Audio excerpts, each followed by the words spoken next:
Independent National Electoral Commission, INEC, has warned individuals, political parties, or candidates not to contribute or accept more than 50 million naira in donations. The Commission has also banned the use of any offensive weapon at party campaign rallies except security agents authorized to carry arms and were posted to the venue. Well, this is contained in a new document just released by INEC and the guidelines and the conduct of political parties, processions and campaigns, as well as finances and election expenses of political parties and candidates and aspirants for the 2023 general elections. It was released earlier today.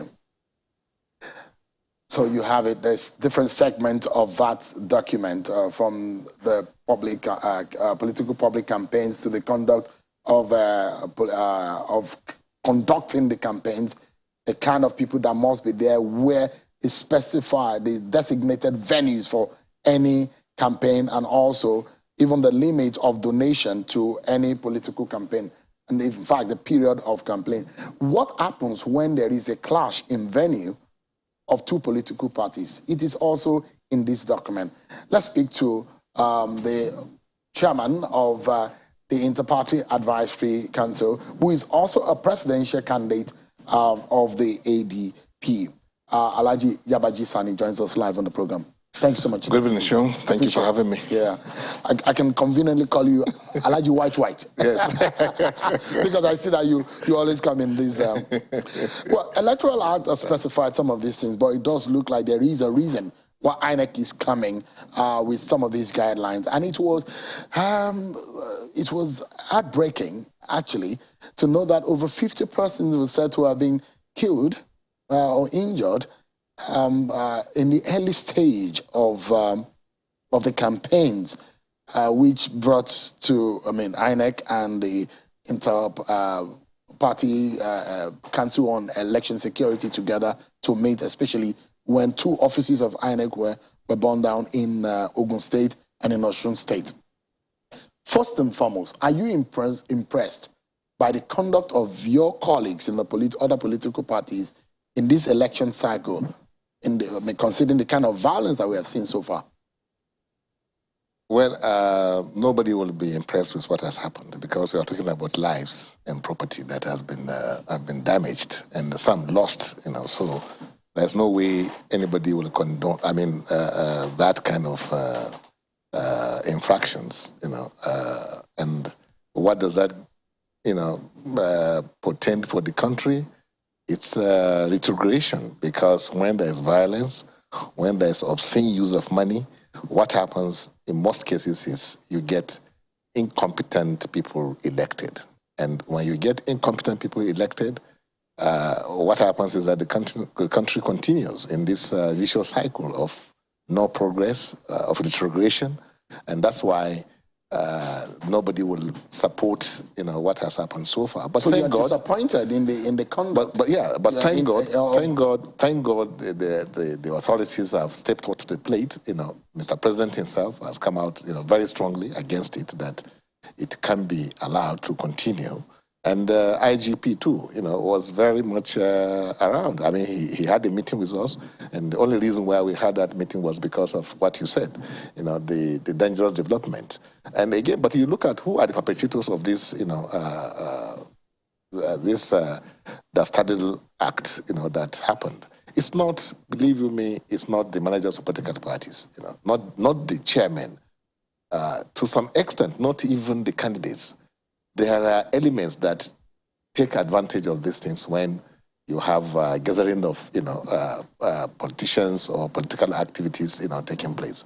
So when you investigate, you will find that some of these things are not particularly because the political activities taking place. No, it's because there are some maybe lingering crisis. Somebody is looking for an opportunity, and then they take advantage of it, and then try to visit harm, to whoever they want to attack. So what I'm saying is that before the commencement of these elections, we had Peace Committee, National Peace Committee, and we signed, as chairman, as presidential candidate, and what have you. And even within our own, confined. I'm talking about IPAC now. We have a committee that is discussing with chairmen and candidates on the possibility of having what you can call a unity government. What do I mean? It won't be winner takes all, at the end of the day, so that you can reduce the intensity, the frustration, the kind of recklessness that, comes, in form of election, campaigns rather. So I think politicians rather are people that I believe are responsible people.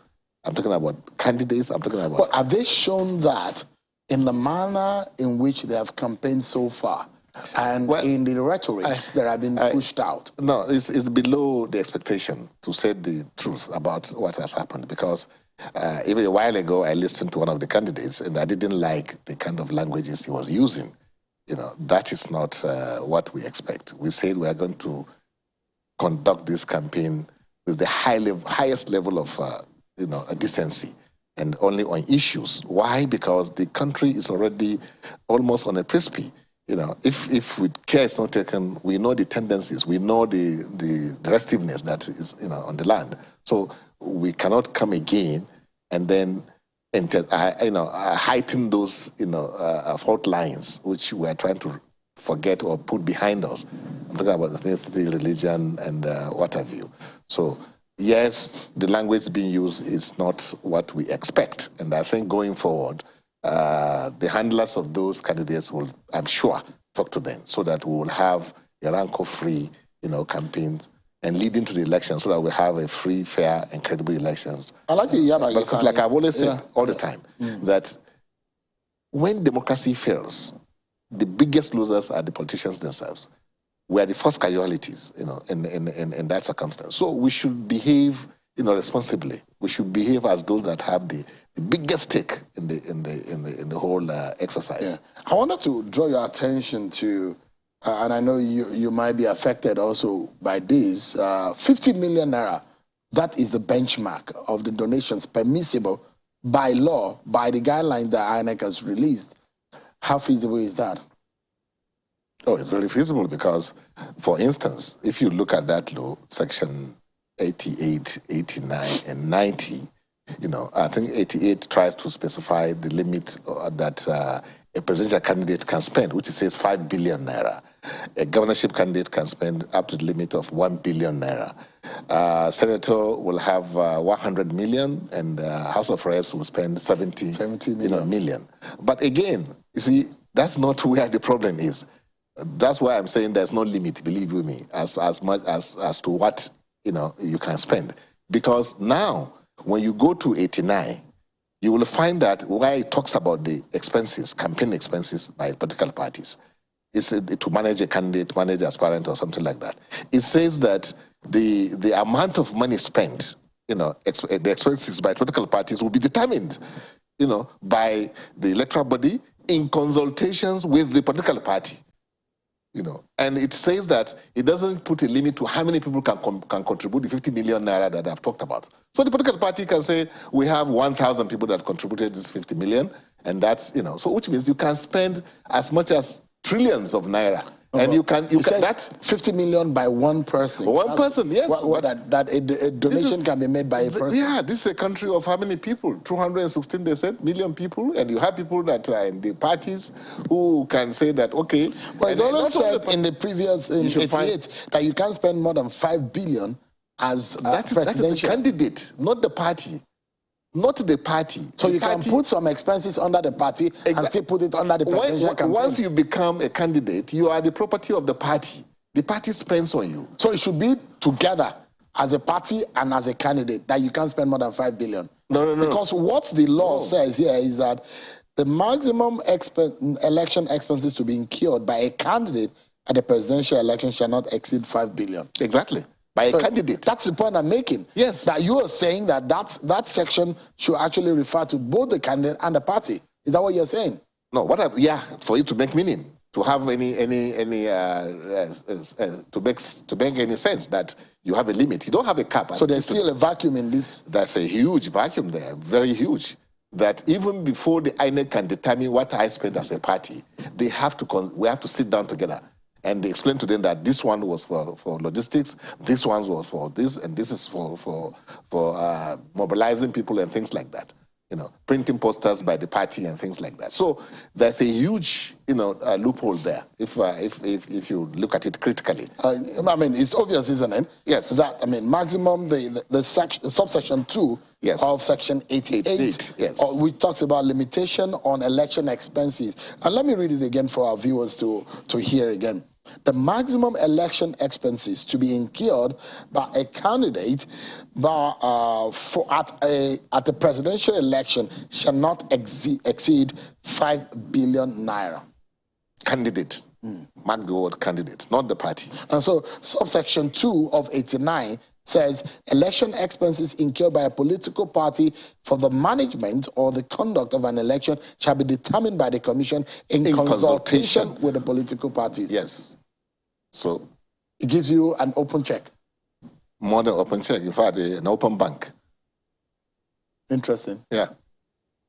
So, I mean, the other areas that the guidelines that INEC released are spoken about, if you have two political parties having a clash on date, it says the first that gave the notice either to the police or to INEC will be the one to go. And it talks about the fact that you shall not campaign in religious centers, police stations, and public offices.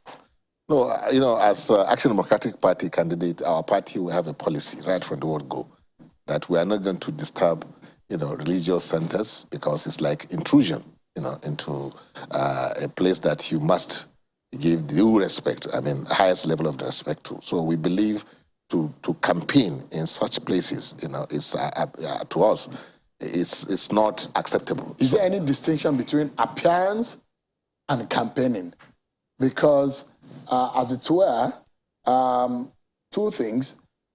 I could appear in a mosque, for example, and my appearance alone is seen as, luring or wooing voters, and I could easily say, Nigeria would be great, and that could be termed as a campaign. Or what is the line, the distinction? It's a very thin line, but absolutely. But yeah, it's very thin line. But you appear in a religious center. Exactly. Your appearance alone could be. No, if you pray to God that God, please make Nigeria greater than what it is, everybody will accept that. People can say Amen, in the loudest voice or whatever when you say it. But when you now start talking about yourself, vote for me and all that, vote for me, things like that, that's absolutely not acceptable. So as Action Democratic Party, we don't do it. And we're not going to do it. Or have you seen any of your colleagues in the field doing that? Well, I think I've seen some that goes to church, and then some even say, "Church, take back your country." So, what's that? You think that religion and ethnicity will play a major role in this election?